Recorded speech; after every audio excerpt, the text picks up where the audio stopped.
If you don't have any other social media aside from YouTube, you probably missed a clip that went viral on Instagram, then Twitter, then TikTok. This thing absolutely blew up because a young minor leaguer by the name of Michael Curry, he showed how much he got paid in 2021. Again, he's a minor league baseball player. He was drafted in the 16th round a few years ago, but he made $11,000 over the entirety of the 2021 season. So today we pose the question, is it Michael Curry's fault for pursuing a occupation that is not guaranteed? Major League Baseball is a privilege, not a right. Or is it the owner's fault for not investing in their players when they just look at them as investments? So they're trying to churn a profit and nickel and dime at every opportunity. So without further ado, let's go ahead and jump into it. I would really appreciate a like and a subscribe. We talk about baseball every single day. So a quick little plug. Now, over the lockout, I've seen a ton of people using the argument that, hey, the reason why we have a lockout is because we have billionaires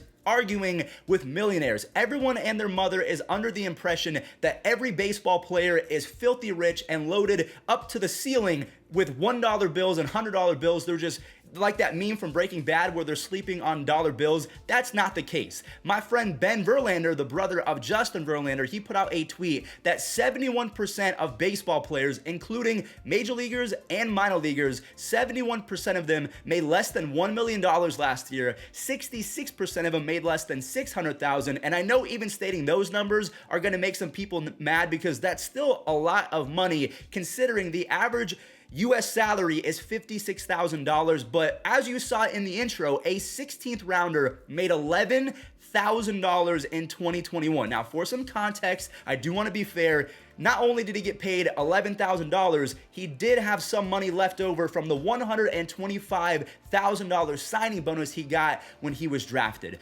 Also, again, I want to provide all of the context in the world. Going into 2022, his rent will be paid for. So housing and board is going to be taken care of by the owners, and it depends on what organization you're looking at. But if you're in AAA, you're going to get $15 to $20 a day for food money, but then you have to split that money up for the staff who wash your stuff and travel along with you. So that's not really a lot at the end of the day. So yes, his $11,000 is going to stretch a little bit further because of the improvements that they demanded by housing getting paid for. But to me, just because we make improvements doesn't mean that we have to get content and stop demanding better from the owners. So look at the rest of the 16th round that Michael Curry was drafted in. We can see that some of them got big bonuses and some of them didn't even clear $30,000.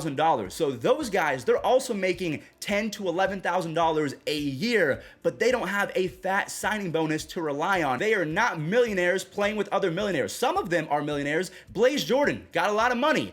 Spencer Torkelson, he was drafted #1 overall. So obviously those guys are safe and secure, but maybe the owners just don't care enough. And we can see that's evident in what happened in 2020, where 42 minor league teams were cut so that organizations could only have one team per level: AAA, AA, high A, and low A. Maybe that makes sense. You might be thinking, why does an organization need multiple teams per level? Okay, you might have me on that.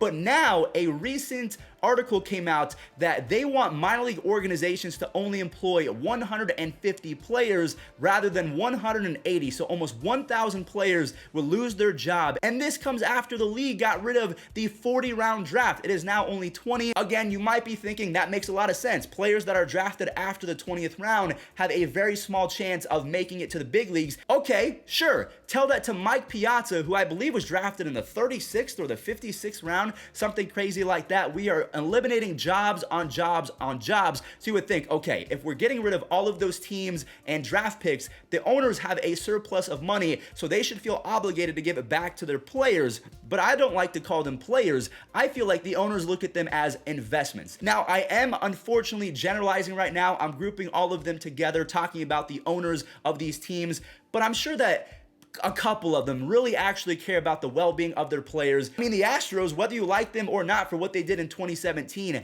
they were the first team to commit to paying for housing for their minor league players. So there are owners that do care about their players. I would say the majority of owners look at players as investments. And this is where the two sides of the argument show their face. Argument A: getting drafted is a lottery ticket. It's a privilege, not a right. And you assume the risk of not being as good to make it to the big leagues, or you assume the risk of being good out of high school or college and then busting so you're not in Major League Baseball in the next 5 years. So this dude even says that minor league ball is boot camp. They are trying to see if you're worth it. They're trying to see if you can make it through the dog days of summer by getting paid nothing. You're on rice and beans and rice, eating ramen noodles. That is argument A. Again, it is a privilege, not a right, so you've understood the risk and you have to suck it up. Argument B, yes, it is difficult to make it to the bigs. You are the best, the cream always rises to the top. That doesn't mean you should be living below the poverty line. A reply to Marvin Freeman, the guy that said minor league baseball is boot camp. Argument B is that we're not asking for minor league baseball players to make millions of dollars and be wealthy beyond their means. We just want them to make enough to live a normal and proper life. $11,000 over a full calendar baseball season is below the poverty line. If you extrapolate that over a full calendar year, he's making about $6 an hour, which is below minimum wage. And I just don't know how anyone can look at this and say, this is right. Oh, but I guess because older players once upon a time did it and they made $750 in one season or 1 month, that the future players should have to suffer as well. I don't get that. If you have the opportunity to improve, even though you suffered in the past, you should contribute to the cause. You should worry about the players that come after you and not say, hey, I had to do it, you had to as well. I don't think that's a fair argument, but a lot of people have that perspective, and it's your opinion to have. I'm not going to judge you for it. Actually, just a little bit, because I think that you lack empathy and compassion, so maybe become a better person over the next few months, eh? That's my goal for you guys. But I'm going to throw a name out there, Randy Dobnak. If you're a Twins fan, you are very familiar because he was a vital part of the 2019 Minnesota Twins run. But check out what the Yankees and their fans were yelling at him.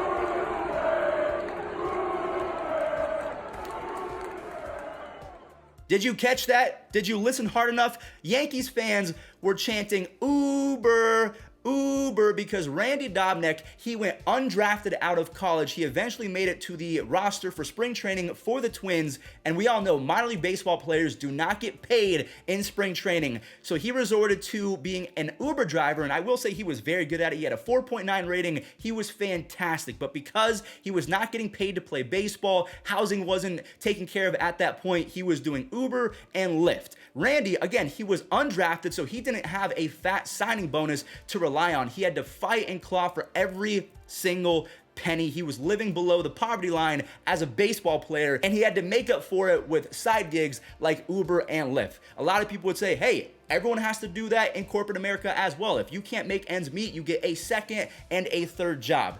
So one thing that could happen, former MLB player and second rounder Dylan Cousins has a resolution. He wants the players, the minor league players, to go on strike and unionize. If you did not know, Major League Baseball is unionized. That's why the lockout is in place. There is a CBA. When you have a union, you have to collectively bargain on things. That's why the White Sox can put out a mandate that every single minor league player has to get the booster shot, because minor league players are not in a union. It doesn't have to be collectively bargained. And Dylan Cousins is essentially telling these minor leaguers to hit it where it hurts the most for these owners. You should forego your $1,200 a month paycheck for the greater good. And he hopes in doing so that minor league baseball players sitting out and foregoing their paycheck will hopefully get major leaguers to join the cause as well and stop being content, as he called it, because he called out Major League Baseball players for essentially only caring about getting their own and not worrying about the little guy. But maybe if the top dogs in the minor league system sat out, who knows? Maybe Bryce Harper would notice. Maybe Mike Trout would notice. Maybe Jose Altuve would notice. I remember back in the day, Shin-Sho Choo, I believe he was on the Rangers at the time. He's one of my favorite players because